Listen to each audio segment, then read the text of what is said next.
right, good evening everybody. So my name's Luke and I'll be your Toastmaster tonight.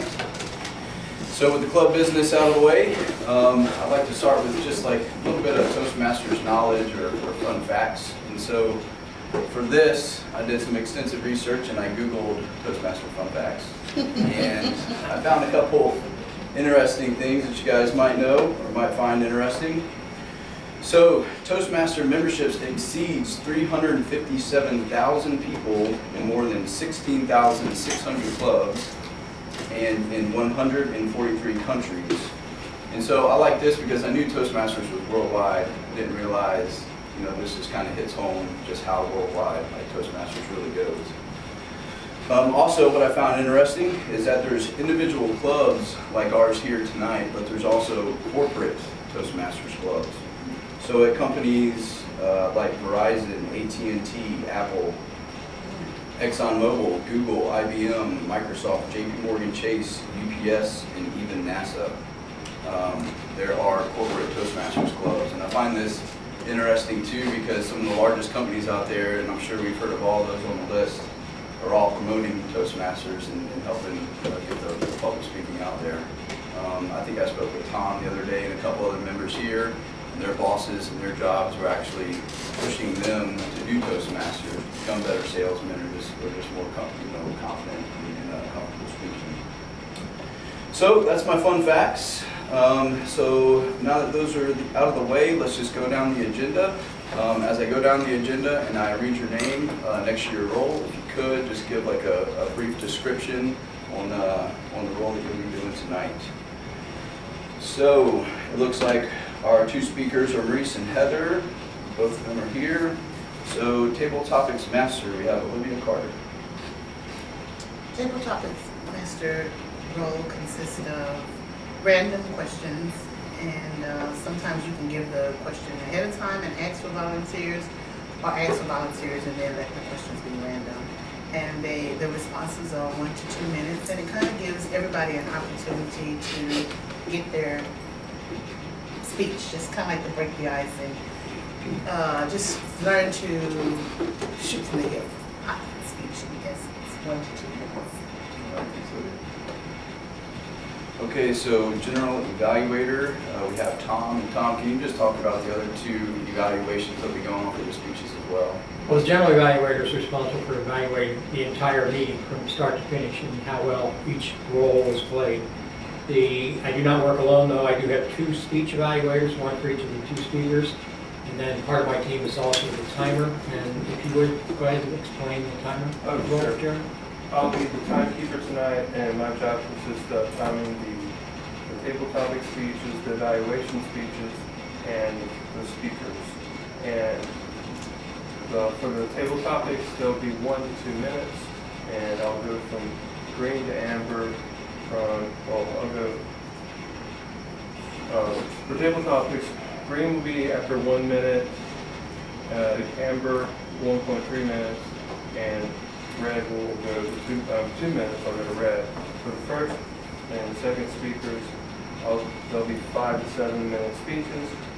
I'll go from 5 to 6 minutes, and then red on 7 minutes. For the evaluation speeches, they're from 2 to 3 minutes. And just like the one before, I'll go to 2 minutes, and then 2.5 minutes, and 3 minutes. And at the end, I'll summarize and give the links for everyone's speeches.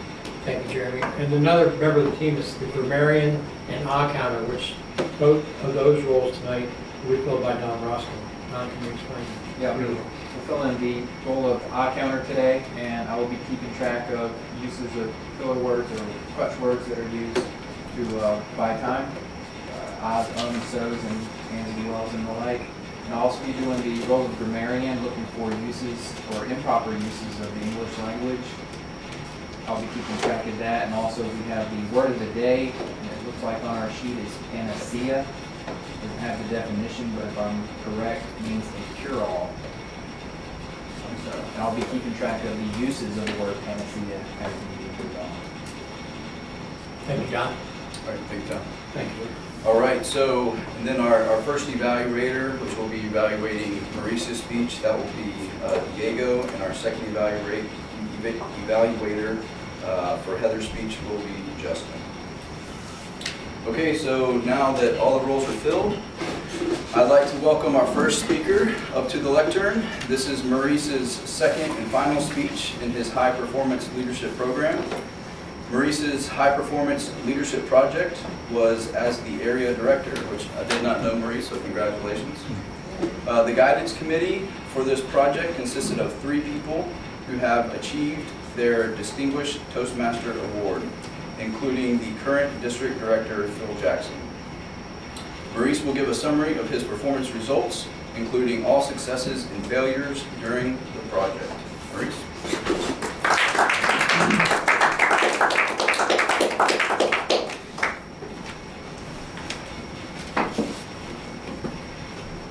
Fellow Toastmasters and honored guests, as Luke has stated, my High Performance Leadership Project was as area director. As a matter of fact, the High Performance Leadership Program sponsored by the district was for division directors and area directors who were interested. And of course I was interested because in order for me to get my Advanced Leader Silver Award, that is one of the tasks I need to complete. As area director, well, before I get into that, I will go over the achievements, successes, and failures of my term as area director and other highlights during my tenure during my term as area director. As area director, I have some required responsibilities to fulfill, and of course with this High Performance Leadership Program, they did not want me to just fulfill the minimum requirements that an area director needs to fulfill, but to fulfill more accomplishments than that. But the minimum accomplishments or minimum requirements for area director is to make two club visits every 6 months and then fill out the area club visit report for the first 6 months before the end of November and for the second 6 months before the end of May.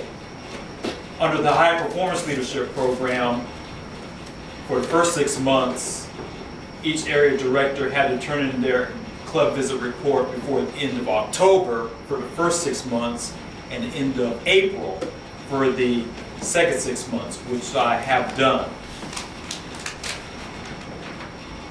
In the High Performance Leadership book, there are different tasks and different ideas I had to come up with. I had to come up with a vision, a mission statement, core values, etc. And I'll just briefly read some of the project ideas that I started with in my High Performance Leadership Program. Number 1, to start an Area 42 Facebook page to post text and upload videos made to promote the Mobile Area Toastmasters Club. Number 2, to help each club grow in membership to the point where new clubs can be chartered.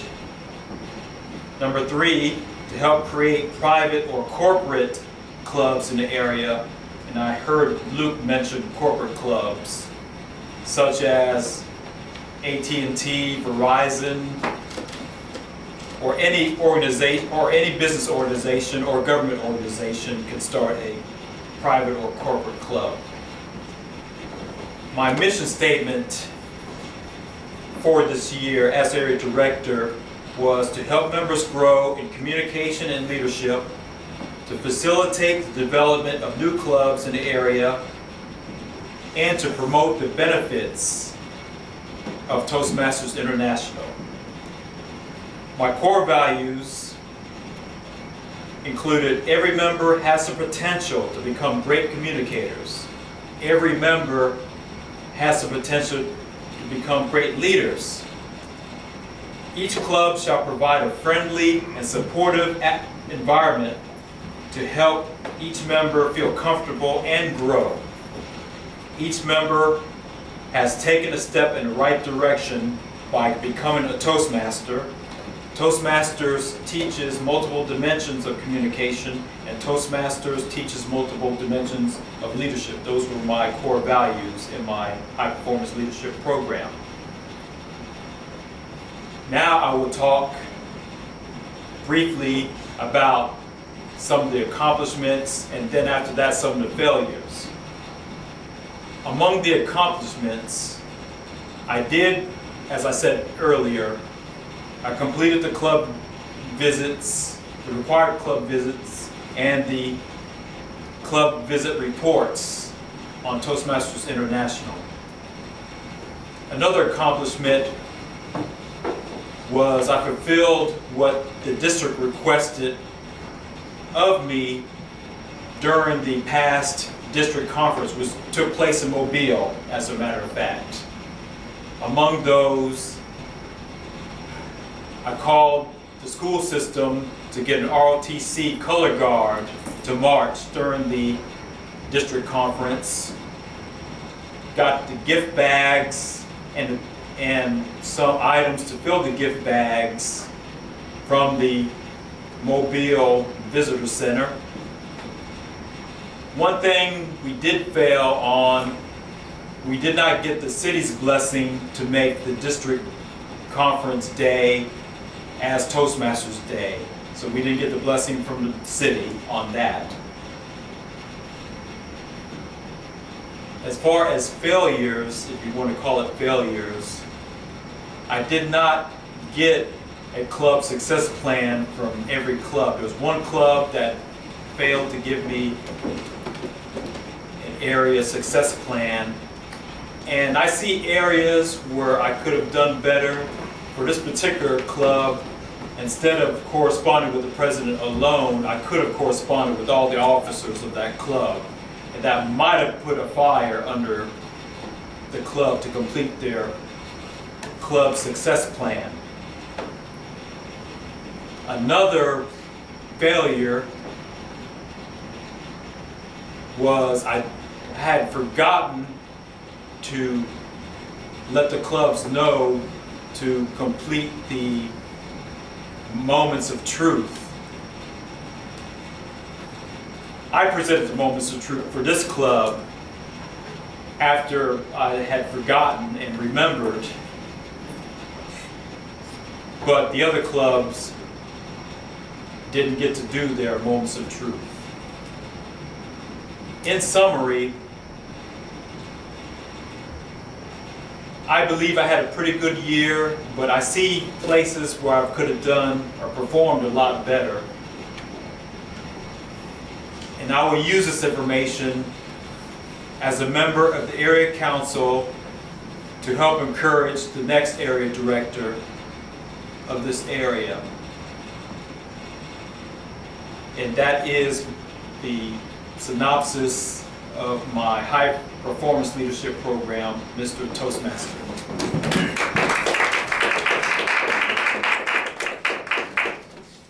All right, thank you, Maurice.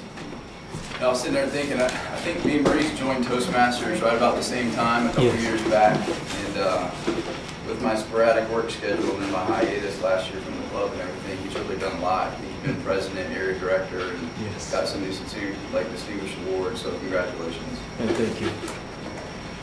All right, so now it's time for our second speaker. And our second speaker tonight has been a Toastmaster member for 3 years. This is her second speech in her Strategic Relationships Pathway in the Toastmasters program. Her speech title is Being a Better Conversationalist. So let's welcome Heather to the podium.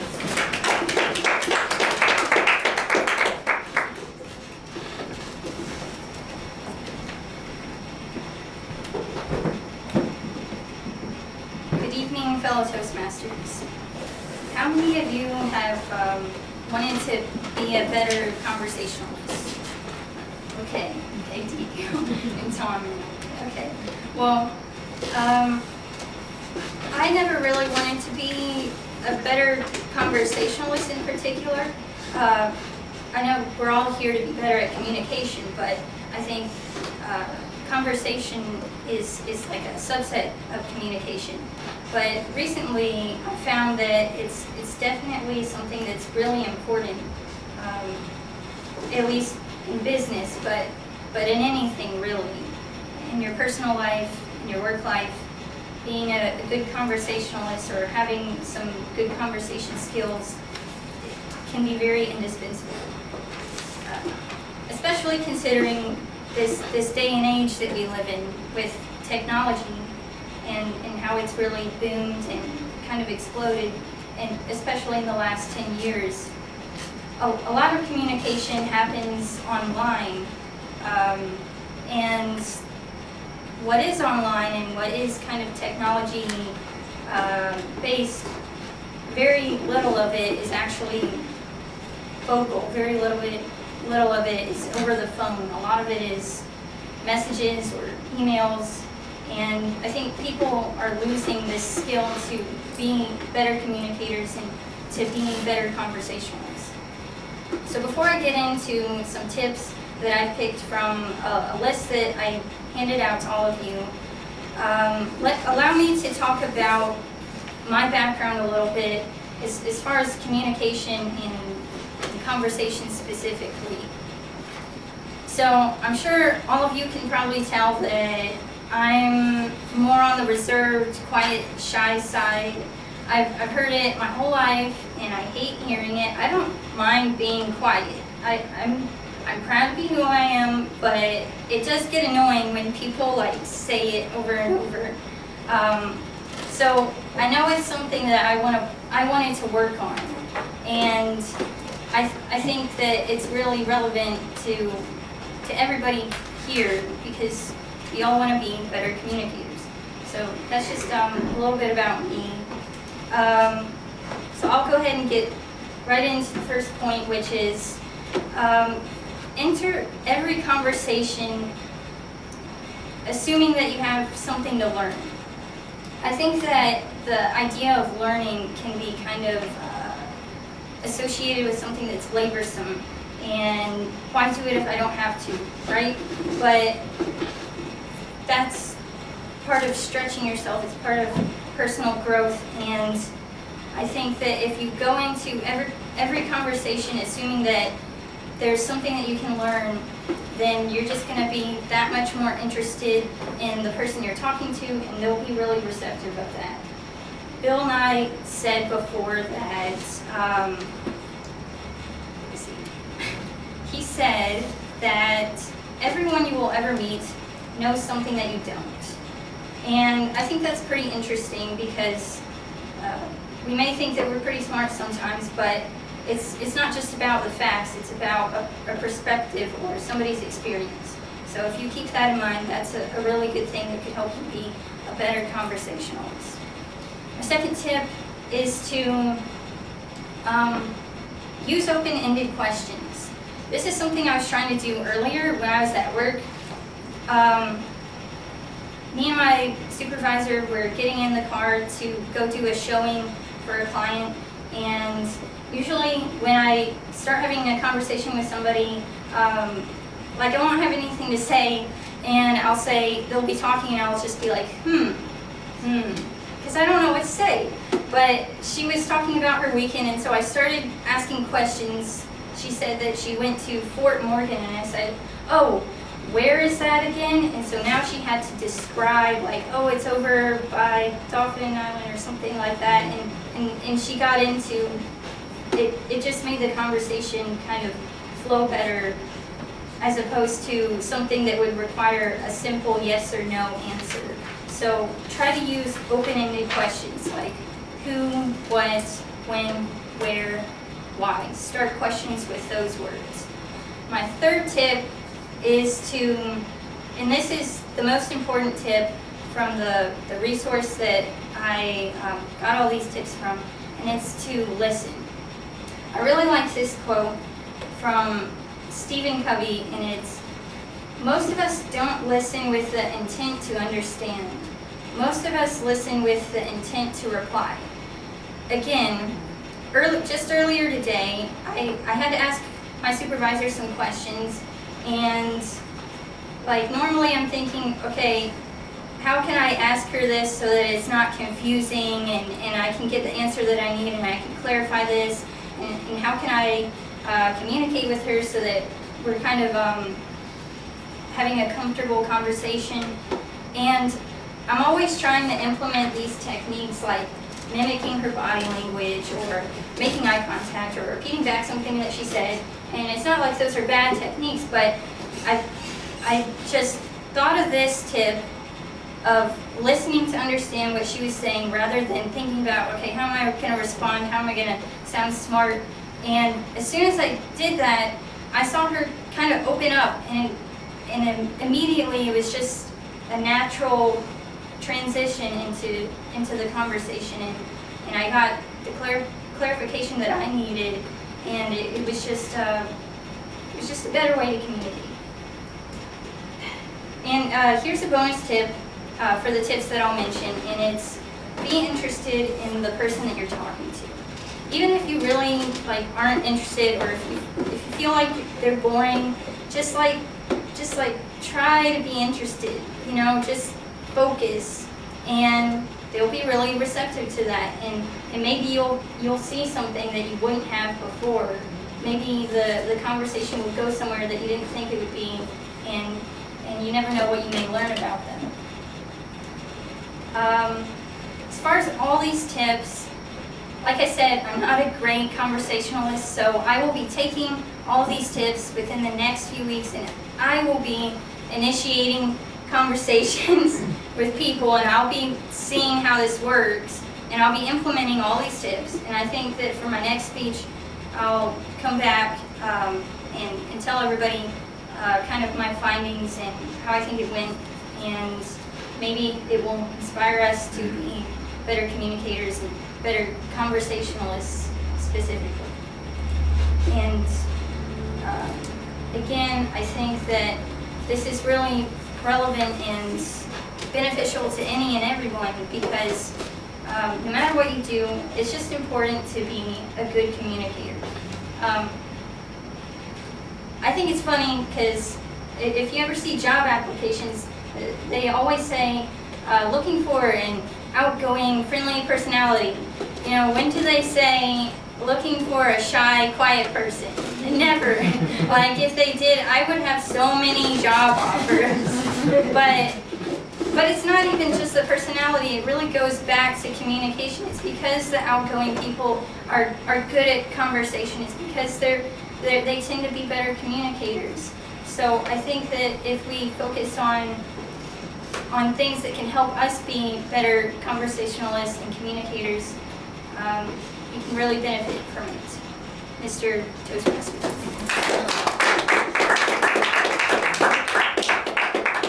All right, thank you, Heather.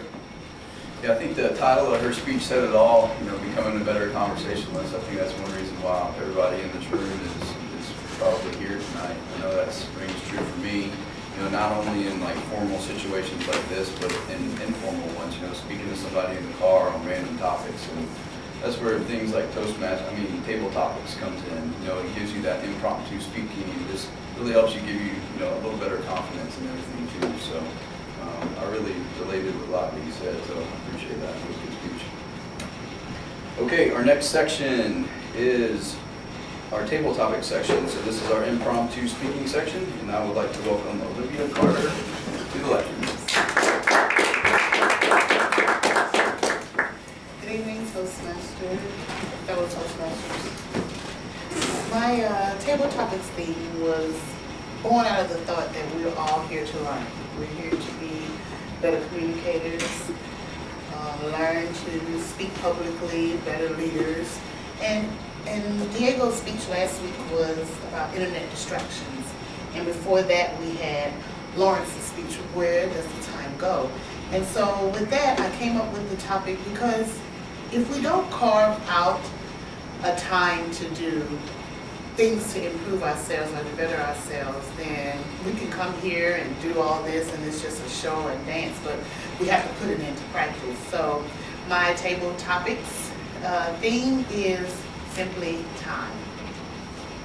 So some of them require that I read the question up front, and then some of them you have to volunteer first. I promise they're very easy questions, but I need to know what your first thought is. Okay, so I'm going to start by reading the question.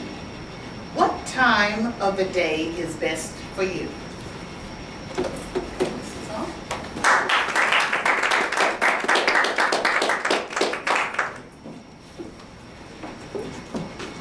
My question is, what time of day is best for me? And I don't know if Olivia remembers, but I always said I would be better off answering first than waiting to be the last one to do a table topics with her. So the best time of day for me is very early in the morning. I get up at 5 o'clock every morning. I don't work for anybody. Some people would say retired, but I prefer to say just I changed careers. And by getting up at 5 o'clock in the morning, I have quiet time to myself. Now, my wife and I do go to church every morning at 7. But that time in between 5 and 7 is when I get myself ready, and that takes about 30 minutes. But then I sit and read Scripture and learn from that. One of the things that I have learned, not necessarily from Scripture, but as far as health goes, I'm 72 years old. My mother's side of the family has Alzheimer's, history of Alzheimer's. And I have heard that one of the ways to prevent Alzheimer's is to always be learning. Not playing Sudoku, not doing crossword puzzles, not playing solitaire, but actively engaged in learning at all times. Something new, something challenging. And I found that to be very, very helpful. So that's why I like that time of the morning. That's my time before the day begins. I can get done what I need to do. It's just, I found it to be the best way. I'm table topics master.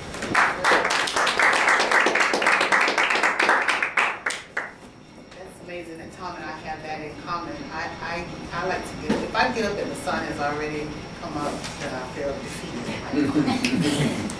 Not that I enjoy, not that I have to see the sunrise, but it's just that I know that no one else in the house is awake but myself, so that's my little time. I wasn't born this way now. I am a night owl. So it took me, it's more or less necessity because of my job, but then it just became habit, habitual, and now I get up bright and early, so I'm usually up before the sun, about 4, 4:30, something like that. Yeah. Now, I don't always stay up, but I'm up. If I'm not in church, I go to church on Saturday, so it's Sunday, my first load of laundry is done, and I got coffee brewing, so anyway, that's also my favorite time of the day.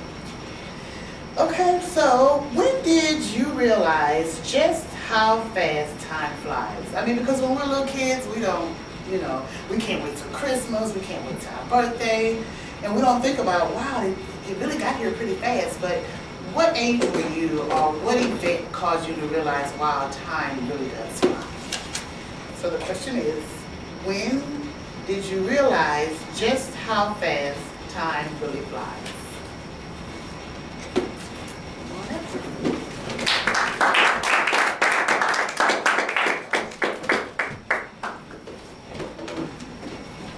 Fellow Toastmasters, so when did I first realize how fast time flies? This happens for me on a daily basis, quite a few times today actually, with one instance coming at work since I've switched divisions. It'll be coming up on a year at the end of the summer, and it doesn't seem like I've been down there that long. So that was one instance, and then of course with kids, that's a everyday event that happens. You look at old pictures, or you think about your birthdays that we have coming up, or the sports that they are participating in and how they relate to last year's and the seasons before that. So everything really flies, and I just try to hang on the best I can without it exhausting me to death. So that's it. Thanks. High school to college, and I was like, I'm taking a break from this. So, and next thing you know, I was 21, yeah, before I stepped foot into college, and I was like, oh, what do you do? I got this, and I did, I breezed through it. But it was just like, wow, I didn't realize that I graduated when I was 18, and then it was 21 before I decided to step foot in college. So, yeah, time does fly. All right, I'm ready for a volunteer without the question. Blind volunteer. All right. What song do you think of when you think of time? Holy cow. I think of 3 songs, but I'm gonna use the girls. So. What song do you think of? All right, folks. I regret volunteering because this is a really tough question. So the question posed to me was, what song do I think of when I think of time? And my belief system for that is actually, I honestly can't think of a song when I think of time because frequently outside of these types of activities, a lot of my time being spent is studying. And previously, in the past months, when I used to study with music, but I realized that I get a better understanding of the material I'm learning, and I'm trying to learn from a textbook. There's a more efficient use of my time when I don't listen to music. So I have, I suppose, a hypocritical or a paradoxical relationship with songs and time in the sense that, for me, frequently, 9 times out of 10, during the day period, I don't listen to music, and the time seems to fly in that instance better for me, because I feel like I understand the chemistry material that I'm learning more rapidly than if I were to listen to music. And I think the music plays a distracting role for me when it comes to trying to understand this material. So that is the answer to the question being posed. Madam Table Thank you. Monitor. Sorry. Well, my song is Time Keeps on Ticking into the Future.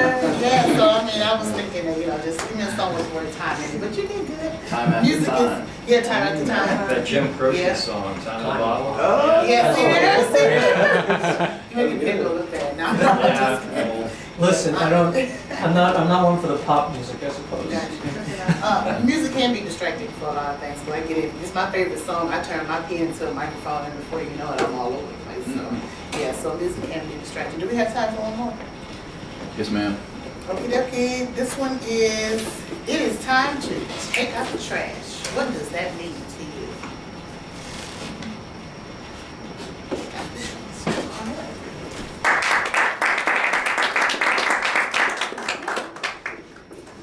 It is time to take out the trash. So the first thing that comes to my mind, I have to backtrack to telling you I just switched jobs. I was working as a case manager at a nonprofit, and now I'm a fitness trainer at a gym. So my coworkers and I at my old job, we had this saying that we've been using that 2019 is the year of clarity. So anytime someone can't come in and give us a hard time, we just put a stop to it, tell them it's the year of clarity. So in that, it got me thinking, I wasn't happy in the job that I was in. I was tiring, it was wearing me out. I'm usually a happy, outgoing, bubbly person, and I was just sad. I had a song, Sunday Night Sadness, that I would sing to myself. It's kind of depressing, but so I was just thinking, what, year 2019, year of clarity, time to get a new job. I don't do New Year's resolutions. I set goals, like Lawrence said in one of his speeches. So I said as my goal, I'm going to have a new job. So I just started a new job last week, and so I feel that taking out the trash in this instance is not necessarily things that are bad in themselves, but things can be not bad in themselves, but not good for you. So that was one thing in my personal experience of taking out the trash. So thank you. When I think of taking out the trash, I try to replace old habits or negative habits or habits that are not as fruitful with better ones. So I often will say, you know what, no, I'm not gonna. When Diego was talking about internet distractions and when he turns on his computer and it says, what are you turning me, what are you turning me on for, or what are you? Are you turning me on to distract you from something more important? Right. So, and that's just when I use that terminology to myself. I just let them know that they got trash. We don't have time for that. Anyway, I think, do I have another one? No, ma'am. Okay. We're good. Thank you. All right. All right, thank you very much, Olivia. And it's funny, that was the topic tonight, because I just got back from the cabin with my parents, and I literally was sitting on the back porch with my dad last night in the middle of the woods, and we were discussing with my parents just how time, how quick it flies by, so definitely relatable. Okay, so our next section in our meeting tonight is our evaluations. So that's a very important time for us because we get feedback, good or things we need to improve on, which just helps us grow to become being a better conversationalist. And so I'd like to welcome the general evaluator, Tom Weber.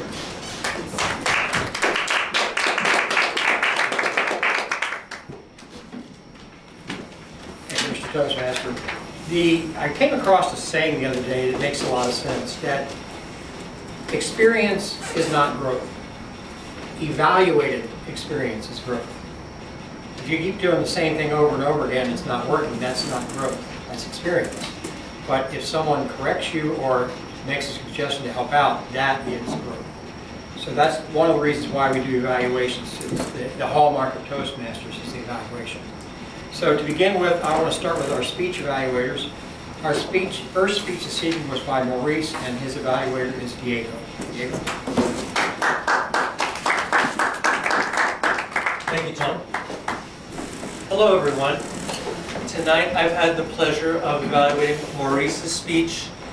Clearly, he's been a veteran presenter here at Toastmasters, and I have a lot of good feedback, really great habits that I would like to continue to see him exercise in the future, as well as a few suggestions on some bad habits to let go of.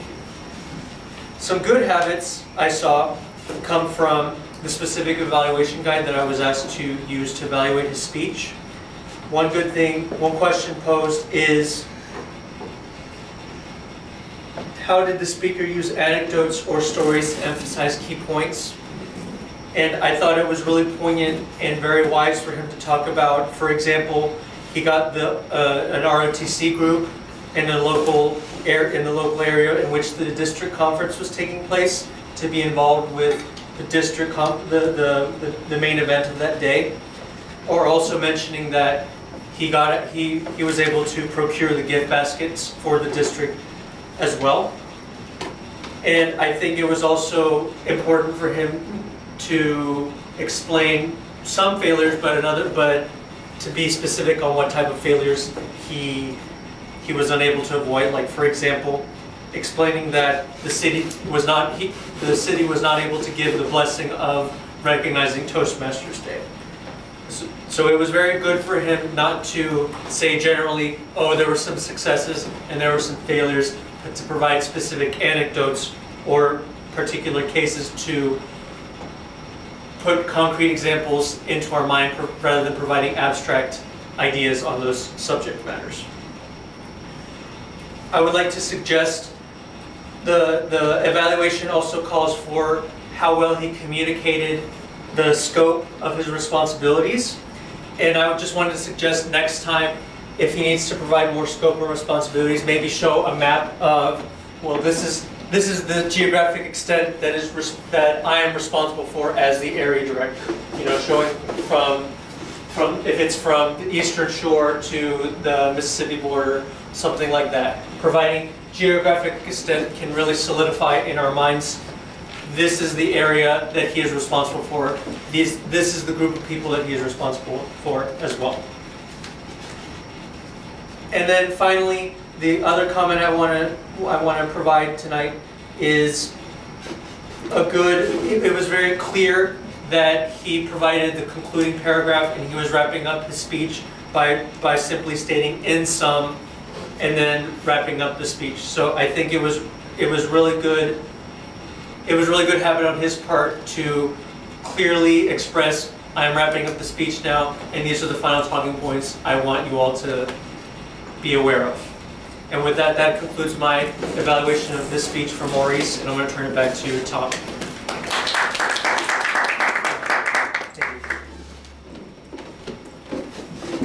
Our second speech this evening was by Heather, and her speech will be evaluated by Justin.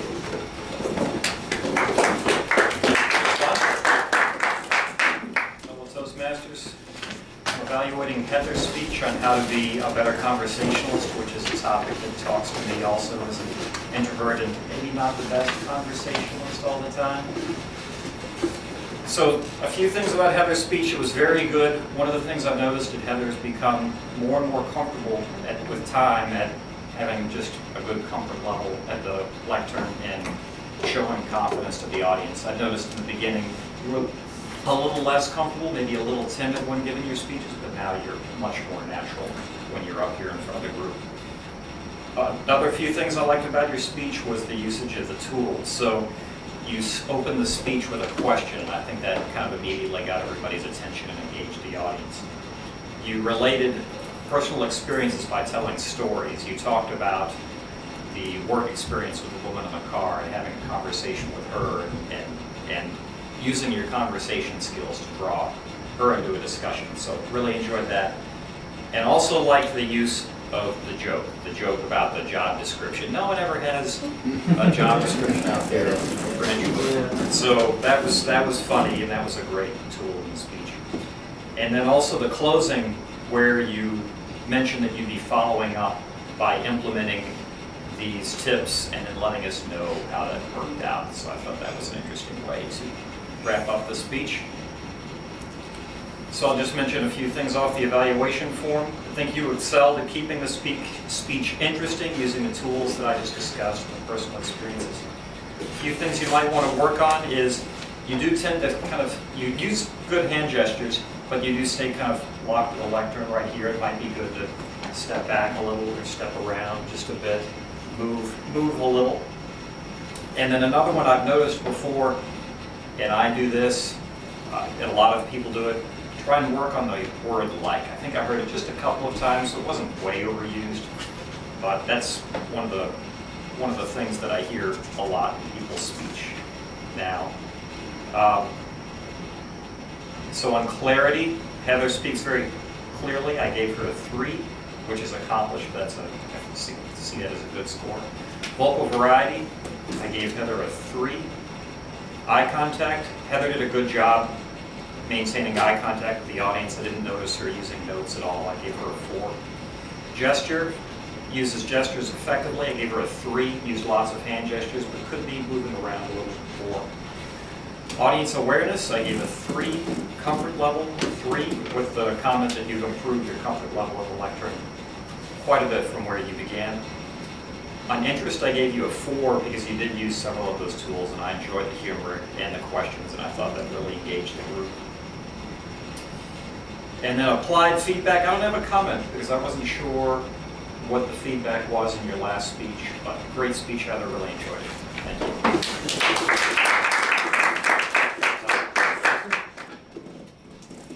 Now we'll go over the rest of the evaluation, and we'll begin with our timer.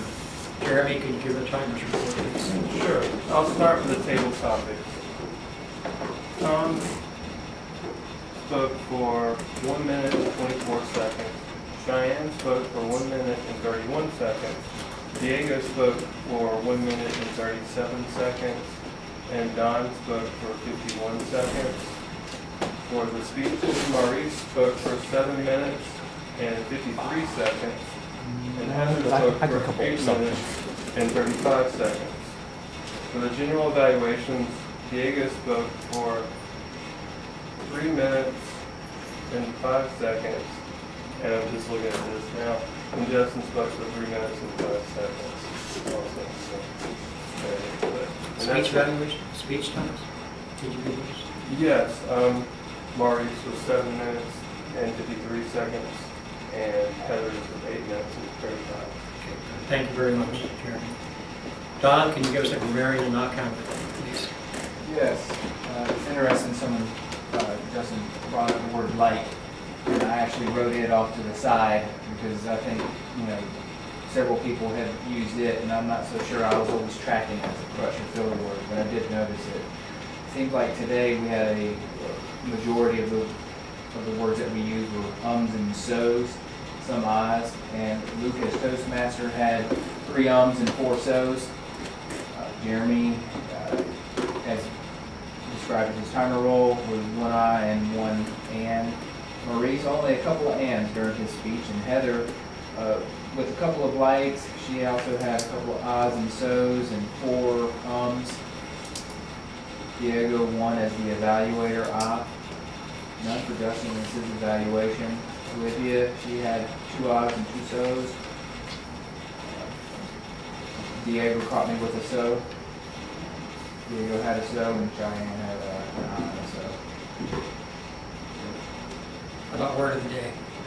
I was kicking myself because before I went up, I knew I was going to use panacea, and I did not use it. Or did anybody else? No. Zero use of the word of the day. Well, then you're forgiven. Since nobody else used it either. It's okay, that's good. What I want to do first is just go through the meeting itself, and then I want to come back and do the individual roles, if we can. The meeting started on time, and that is excellent. And I'll tell you why. Because what we have found is the better clubs are their integrity. Starting on time goes to the integrity of the club. People will always come in late, but that's not a problem. You start on time, you honor the people that are here, they respect that, you show respect for them getting started. The second thing is Diego's enthusiasm for the meeting is contagious. Enthusiasm and energy, it's the atmosphere that you create that will keep people coming back all the time. So that's very good, keep that up. The speeches were excellent. Maurice, I've done the High Performance Leadership Project. Mine was a little bit different than yours, but I know everybody comes to Toastmasters to learn how to speak better or communicate better or gain confidence. But it's these side roles that you play that teach you even more. For example, your jobs required listening. The evaluators had to listen. So that develops your listening skills and critical thinking. The leadership aspect of it, where you have to organize things and carry them out, execute what you're organizing, is a tremendous thing to learn. And that, honestly, is what helped me in my career, both the first time I was at Toastmasters and now. So, very, very well done. Heather, I really liked the fact that your topic was being a better conversationalist, because as I said, most people come here to become better speakers, have more confidence. That implies one-way communication. Conversation is two-way communication, and that's even more critical. One thing that I would add to your list is make sure you let the other person talk at least 51% of the time.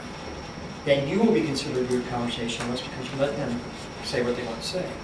Then you'll always be judged as a good one. So that listening to the other person is extremely important, but let them do most of the time. And that's by asking questions that you ask. So I really enjoyed that. Speech evaluators of table topics.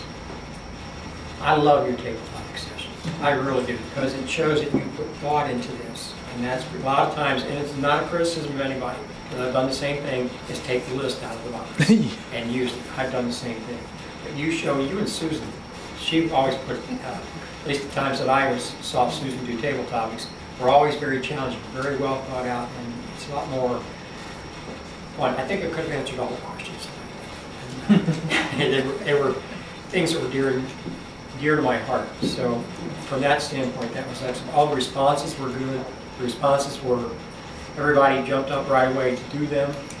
And thank you for that. That was excellent. Now, the roles this evening, Diego, I've already mentioned as president. Your enthusiasm and energy sets the tone for the club, and everybody picks up on that. Very, very well done. How long have you been out of Toastmasters? Pretty much a year. Okay. One of the things that I found when I got out the first time is my skills went down. I did not hear you before, but I could have swore you've been here all along. That's how good you do at being a Toastmaster. I appreciate that was excellent. Let's see, what else we got here? President, Toastmaster, tabletops we talked about. Speech evaluations were excellent. You offered something positive. suggestion on how to improve, and ending with a positive. That's exactly the way things done, the way Toastmasters wants them done. Premiering and knock counter, very well done. And Jeremy has timer, excellent. I mentioned to Olivia the fact that you thought out your questions and really didn't go with the generic list. This proves that your heart's in. But you like doing TED Talks. Okay. With that, I'll turn the meeting back over to the Toastmaster. Okay. All right, thank you, Tom, and to our evaluation team. So now I'd like to turn over the lectern, or relinquish the lectern, to Maurice for a quick education. Yes.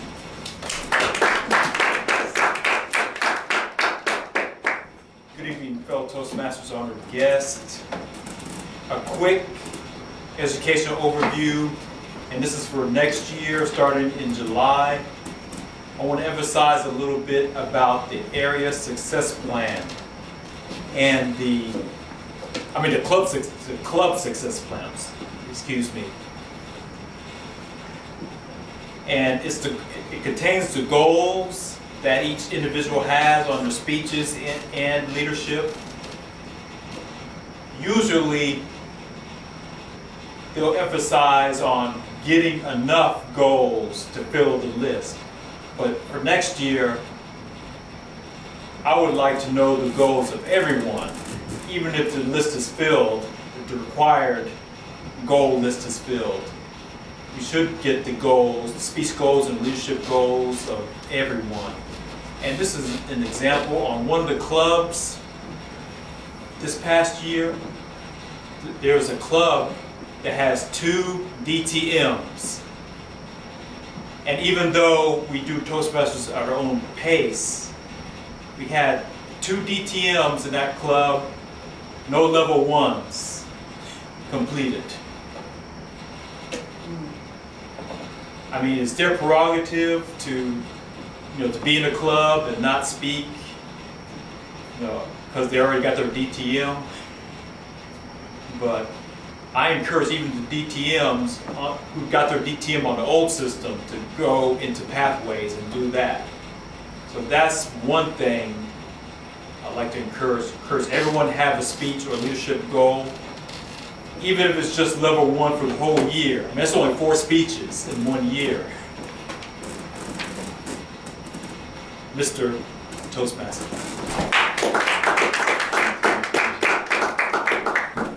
All right, thank you, Maurice. Okay, so next, it doesn't look like we have any awards tonight. So before I turn it back over to our president, Diego, to close out the meeting, just quickly want to go over the agenda for next week and see if we have any volunteers for speeches, or anybody need to fill certain roles to get any sign-offs, or I don't know if we need pathways. I don't know if we can sign off now.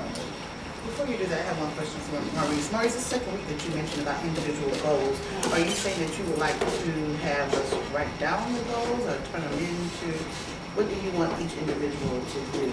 Or just to consider what our goals are? And Yeah, consider your goals, and I may go around, ask each individual what their goals are. Okay. As far as Toastmaster International working, or just? Well, yeah, your speech goals, and most people are going to be on pathways, so it's going to be their level 1s, level 2s, etc. Okay. I mean, even if you just accomplish level 1 in 1 year, the 4 speeches during the whole year. I mean, it's better than not doing anything. Just want to clarify. Do we have any volunteers for speakers next week? Okay. We'll leave it open for now. Does anybody need to fill any major roles or anything? Evaluator roles? Has anybody? No? Okay. So before I turn back over to Diego real quick, if you guys could, when you log back on to Easy Speak, just try to accept or decline if you're going to be showing up to the meetings, or accept your roles and everything. It just really helps with the planning process.